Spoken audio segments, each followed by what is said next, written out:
Una messa in scena poco veritiera, una donna con tanti lividi sanguinanti impiccata con una corda poco resistente. Ha retto pochissimo, la storia raccontata da due romeni fermati con l'accusa dell'omicidio di Vera Schiopu, moldava, 25 anni e un sogno, quello di vivere in Italia.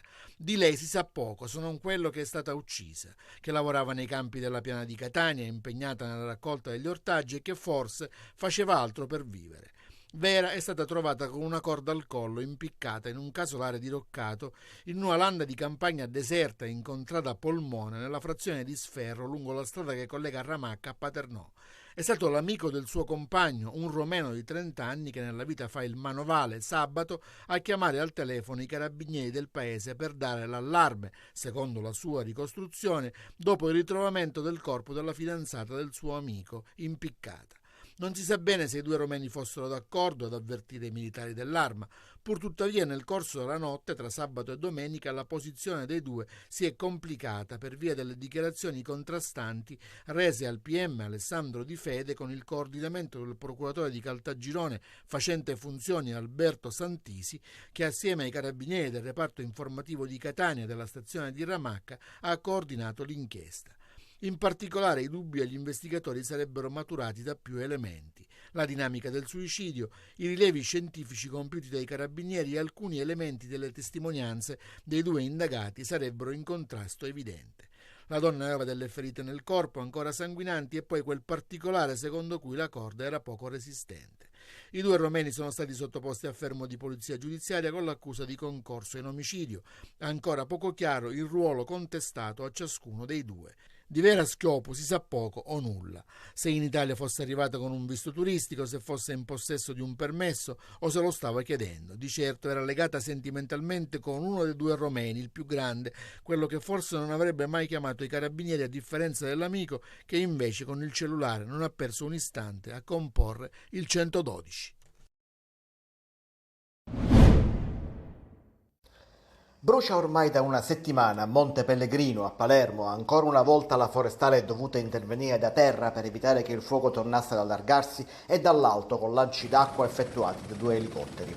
Non si tratta di un nuovo incendio come si è detto negli ultimi giorni, è sempre lo stesso fronte del fuoco di Ferragosto. Le fiamme sono circoscritte, ma hanno danneggiato anche una zona impervia non raggiungibile a piedi. Questo impedisce di spegnere i cosiddetti focolai sotterranei. Di fatto, durante il giorno le fiamme vengono spente, quando cala la notte e non si può lanciare acqua dall'alto, avviene il cosiddetto effetto brace. Le fiamme covano sotto la cenere e l'indomani tornano a bruciare. Una vicenda che rischia di continuare ancora fino al totale spegnimento di tutte le braci accese in zone irraggiungibili da terra. Ad aiutare il fuoco c'è il ritorno del grande caldo. Da sabato le temperature hanno ripreso la risalita, l'ondata di caldo durerà almeno 5 giorni secondo i meteorologi e colpirà più il centro-nord Italia che il sud. Anche da noi però temperature medie intorno ai 38 gradi, nonostante gli scrosci di pioggia, a tratti anche intensa, nella Sicilia centro-orientale nel pomeriggio. E intanto la domenica ha fatto segnare il primo controesodo, ma senza particolari difficoltà nel traffico. Il vero rientro appare rimandato probabilmente alla prossima settimana. Code soltanto in direzione delle località balneari al mattino e il rientro verso le città al tardo pomeriggio, ma si è trattato del normale traffico dei gitanti della domenica. Anche a Messina e Villa San Giovanni attese ordinarie agli imbarchi dei traghetti da e per la Sicilia. La città è ancora sotto shock dopo la violenza di gruppo ai danni di una 19enne nella notte tra il 6 e il 7 luglio scorsi. Una notte da incubo raccontata dalla stessa vittima che ha portato all'arresto di 7 giovani, uno dei quali all'epoca dei fatti minorenne. Sui social ma anche in piazza adesso la rabbia dei cittadini e di una comunità ferita da quanto accaduto che vuole pene esemplari, senza sconti ed attenuanti ed interventi urgenti da parte delle istituzioni. Il presidente Schifani in una nota chiede, pur essendo garantista, che in presenza di reati di allarme sociale in cui la prova è acquisita in modo inoppugnabile occorrerebbe allungare o raddoppiare i termini della carcerazione preventiva. Anche il sindaco La Galla interviene dalle pagine di Repubblica e annuncia che a settembre verrà costituito un comitato per l'ordine e la sicurezza con al centro questo tema. Il primo cittadino aggiunge che bisogna inasprire le sanzioni per reati come stupro e femminicidio.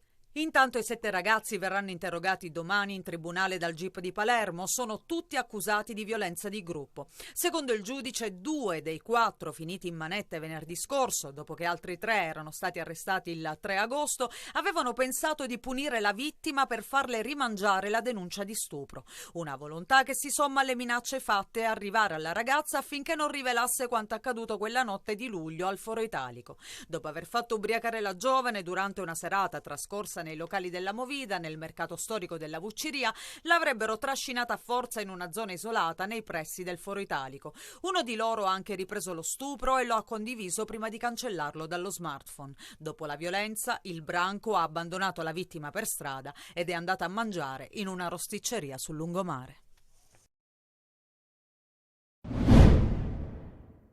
Al giorno d'oggi, rispetto ad anni fa, è cambiato tutto.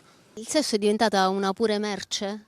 Sì, ormai non è più vista come quella cosa che la fai magari con una persona che ami, ormai è divertimento, è un gioco. La gente è più, siccome non riesce più ad appropriarsi con le persone, cerca un metodo diverso. Ad approcciarsi? Sì. E quindi si fa forte del gruppo? Sì. Il sesso inteso come una merce, una performance da consumare da soli, ma anche in gruppo e in modo violento, come si vede nei video porno di cui la rete è strapiena. Una concezione assai distorta dell'atto sessuale e dell'approccio ad un partner, uomo o donna che sia, che prende spunto da film, programmi TV, social network. Vedere magari scene ovviamente Esatto. finte e magari persone, ragazzi o anche ragazze, perché per carità pensano che può essere vero avere magari atti violenti, perché ci sono anche video magari violenti, finti, e quindi magari pensano che è giusto che ci siano queste cose, ma in realtà Che sia la normalità. Sì, esatto, ma non è normale perché sappiamo tutti che è tutto finto. Cambiano la concezione sul sesso, sulla realtà del sesso, sono tutte cose finte. Ecco da dove parte la nuova educazione sessuale dei giovani, da Pornhub e simili. Purtroppo sono già cresciuto che questo mondo distorto della sessualità è la nuova realtà, purtroppo, sì. Voglio credere che davvero la normalità non sia questa, però. Si filmano pure e poi condividono i video come se fosse normale. Forse non percepiscono nemmeno il fatto che stiano commettendo un reato, altrimenti non diffonderebbero le prove della loro colpevolezza. La prendono molto alla leggera. Fanno magari finta di non capire quello che fanno in modo di non sentirsi in colpa. Il branco questa volta ha colpito a Palermo, ma casi di cronaca simili in cui a violentare una ragazza sono giovani definiti per bene fanno capire che non è una questione di degrado socio-familiare, ma di una nuova tendenza. Loro pensano che quello sia l'unico modo di fare sesso, oppure uno dei tanti. Senti, ma cerchiamo di essere sinceri, quando uscite o anche quando parlate tra di voi, ti capita di sentire di ragazzi che dicono guarda stasera facciamo ubriacare qualcuno? Sì, capita. Gli animali del branco, presi da soli, risultano maschi estremamente fragili con una bassa autostima.